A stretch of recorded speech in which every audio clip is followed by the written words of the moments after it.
Bueno, cordial saludo. Está la actividad número uno de la importancia de la geografía en la logística. Mi nombre es Luis Felipe Gómez para la asignatura de geografía de la Universidad Manuela Beltrán. Primero que todo vamos a hablar de la geografía y su incidencia en la logística y su relación. Bueno, el conocimiento de la geografía permite desarrollar la capacidad para identificar los diferentes componentes del territorio a nivel nacional e internacional en los órdenes físico, social, económico y político, su dinámica y evolución, llegando a la integración de estos, aplicando métodos y técnicas específicas de análisis y representación cartográfica. Esto con el objetivo de identificar la manera en que el transporte es un indicador de desarrollo y que le permite proponer alternativas viables para la selección de un método de transporte. Digamos que para elegir el más apropiado en el sentido de movilización de carga, ya sea terrestre, ferroviario, aéreo, marítimo o multimodal. Bueno, como objetivos de la geografía en la logística está el analizar la estructura dinámica del espacio geográfico, esto con el objetivo de resolver problemas específicos relacionados con la selección del tipo de transporte más adecuado para la movilización de carga a nivel nacional e internacional. Comprende un lenguaje cartográfico a través de métodos y técnicas de representación e interpretación de mapas como herramienta básica para el análisis, planeación, gestión, ordenamiento y administración de transporte en el manejo de la carga.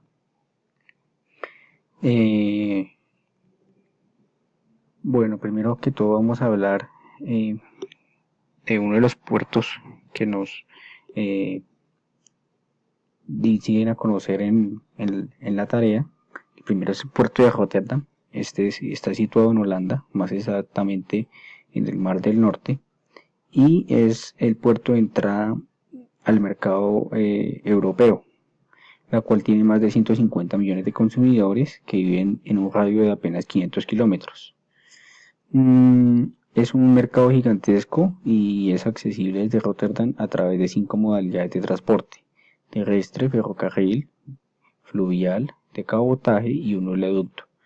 Las mercancías que llegan a Rotterdam en una mañana puede estar, por ejemplo, en Alemania, Bélgica, Francia o Gran Bretaña en la misma tarde. Desde Rotterdam, todos los grandes centros industriales y económicos de la Europa occidental se pueden llegar en menos de 24 horas. Una de las principales ventajas del puerto de Rotterdam es su ubicación en el estuario de los ríos Rin y Mosa. Desde este puerto es posible internarse en el corazón de Europa de manera eficiente y económica. Es una ruta de 160 kilómetros de longitud que permite el traslado de mercancías directamente hasta Alemania, buques nodriza y buques para el cabotaje. Debido a su céntrica ubicación y excelentes conexiones intermodales, Rotterdam es uno de los puertos de transbordo de carga más importantes del mundo. Cada año unos 400 millones de toneladas de carga se manejan y arriban aproximadamente unos 35.000 buques vía marítima y unos 110.000 embarcaciones del corazón de Europa a través de la vía fluvial. El siguiente puerto que vamos a mirar es el puerto de Busan. Está ubicado en Corea del Sur, es el puerto más grande de la península de Corea y del país asiático. Se encuentra en la ciudad de Busan, al sureste de Corea del Sur, y fue abierto oficialmente en 1876. Busan es el quinto puerto más ocupado del mundo, con el transporte marítimo entre los aspectos más destacados de la economía local. Desde 1978, Busan ha abierto 3 puertos de contenedores, incluyendo Hausach, Chinsu-dae y Gaman. Busan tiene uno de los puertos más grandes del mundo y puede manejar hasta 13.2 millones de contenedores de transporte por año. Bueno, digamos que es muy importante también hablar que Corea del Sur es la segunda potencia mundial en capacidad naval, lo que da a entender la importancia del comercio exterior, uno de los principales motores de su economía, junto con la industria textil, siderúrgica, automovilística, química y especialmente la electrónica. El puerto de Busan está ubicado en la desembocadura del río Naktung, en la ciudad de Busan, y es el hub de entrada del noreste de Asia. Está administrado por la BPA, Autoridad Portuaria de Busan, y es responsable de la gestión del 40% de las exportaciones marítimas del país y del 80% del tránsito de contenedores. Además es un importante puerto pesquero y cuenta con dos terminales internacionales de pasajeros, una de ellas inaugurada en el año 2015. Sus avanzadas y amplias infraestructuras le han permitido, eh, digamos que, reducirse como uno de los puertos comerciales más importantes del mundo. Tiene capacidad para simultáneamente la presencia de hasta 160 buques gracias a sus seis terminales de contenedores distribuidas en el puerto norte, el puerto sur, el puerto Gancheon y el puerto Daptapco. El tráfico anual supera los 20 millones de contenedores, los cuales pueden ser almacenados y gestionados en una superficie de 40 millones de metros cuadrados. Bueno, el siguiente puerto del que vamos a hablar es el puerto de Bremen. El puerto de Bremen está ubicado al noreste de Alemania. Se especializa en el manejo de contenedores y automóviles. El puerto de Bremerhaven, como también es llamado, se encuentra en ambas orillas del río Geest, cuando ingresa al estuario oriental de Weser, a unos 70 kilómetros del Mar del Norte, en el norte de Alemania. El puerto de Bremerhaven está a unas 20 millas náuticas al este del puerto de Wilhelmshaven, en las orillas occidentales del estuario y a unos 276 kilómetros al noreste de Ámsterdam. En 2003, más de 118.000 personas vivían en el puerto de Bremen. Bueno, digamos que ofrecen unos servicios integrales de manejo de carga y logística difíciles de encontrar en otros lugares de Europa. La mayoría de las instalaciones portuarias que atienden la ciudad de Bremen se encuentran en el puerto de Bremerhaven y ofrece un mayor volumen de facturación cerrado en el mundo para los contenedores. En el 2008 el puerto de Bremen manejó un total de 74.5 millones de toneladas de carga, que incluyen casi 65 millones de toneladas de carga general y 9.5 millones de toneladas de carga a granel. Bueno, digamos que lo hace sobresalir como uno de los puertos más importantes de Europa. Se especializa en el manejo de contenedores y automóviles, como anteriormente lo habíamos dicho.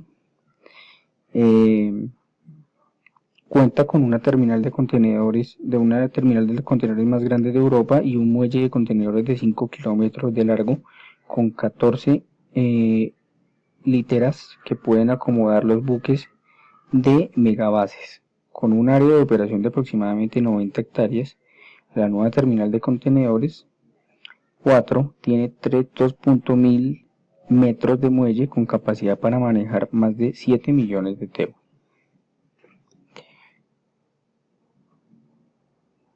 El siguiente puerto que vamos a hablar es el puerto de Nueva York. El puerto de Nueva York, en términos geográficos, se refiere a los ríos, bahías, estuarios y mareas cerca de la desembocadura del río Hudson, en las proximidades de la ciudad de Nueva York. Esto a veces es mencionado como el puerto de Nueva York y Nueva Jersey. Más estrictamente, de vez en cuando el término se refiere a la bahía alta de Nueva York.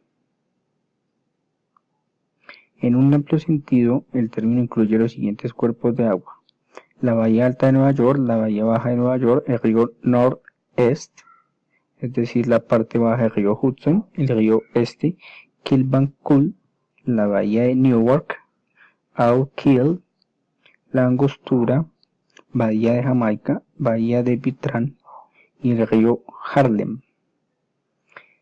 Esto suma alrededor de 3.100 kilómetros cuadrados, con más de 1.100 kilómetros cuadrados de costa. Existen varios puertos activos en Manhattan, Brooklyn, Queens, el Bronx, Jersey City, que digamos están adjuntos al puerto de Nueva York.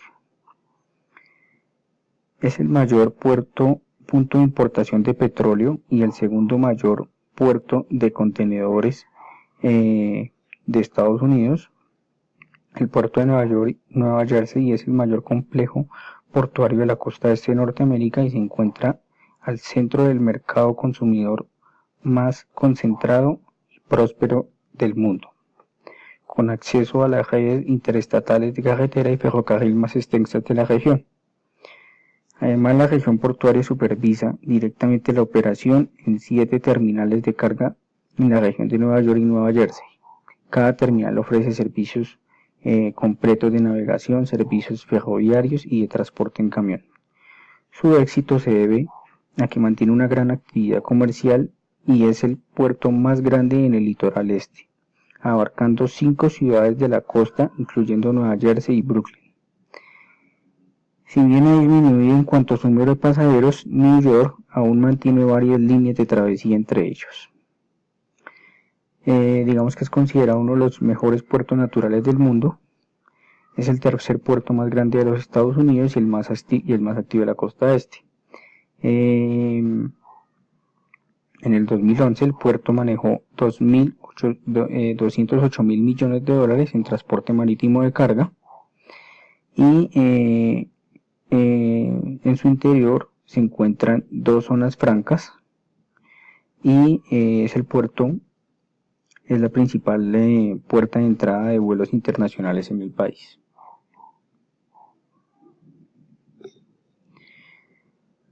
Bueno, como el análisis de la optimización del transporte desde Colombia, para que, pues, digamos, tenga una adaptación y un nivel como el de los puertos y el de los países que acabamos de ver, yo, pues, digamos que opino que se requiere que los objetivos de las políticas del gobierno nacional sean la facilitación del transporte y del comercio, la eficiencia en función de los costos y los servicios de transporte, una mejor adaptación de seguridad en la cadena de suministro, la inversión en la infraestructura vial y que éstas se combinen en un marco de política global y estratégico que permita ofrecer a la economía nacional las condiciones adecuadas para aumentar la competitividad en los mercados internacionales. Esto todo, digamos que con el objetivo de que la infraestructura y los servicios de logística en el sector de transporte de carga sean más eficientes, rentables, confiables y sostenibles. Como recomendaciones, basándome digamos que en las adecuaciones y en los puertos que acabamos de ver, diría que el sistema de transporte de carga en Colombia, y teniendo en cuenta las expectativas y potencial que se tiene en el sector de transporte en Colombia, hay varios puntos relevantes que se deben tener en cuenta. El primero, crear un plan de inversión en infraestructura y desarrollo vial, cumplir con los estándares internacionales de normativas de medidas y infraestructura, incrementar la inversión en infraestructura física mejorando las condiciones viales y de conexión, incrementar la inversión y la cobertura total en el país para permitir los pequeños agricultores saquen sus productos a las grandes urbes. Resulta clave también hacer más accesibles estas líneas, digamos que pequeñas, a otras industrias, las cuales no ven los beneficios, digamos, de sistemas como el ferrocarril, que hoy en día son muy, digamos que pocas en el país y que pueden ser muy útiles para industrias como la alimenticia, la agrícola, la textil y la de bienes de consumo general. Bueno, eso en general, pues digamos que son los puntos que más relevantes para que Colombia tenga un nivel de infraestructura y de optimización del transporte. Bueno, muchísimas gracias. Hasta una próxima oportunidad.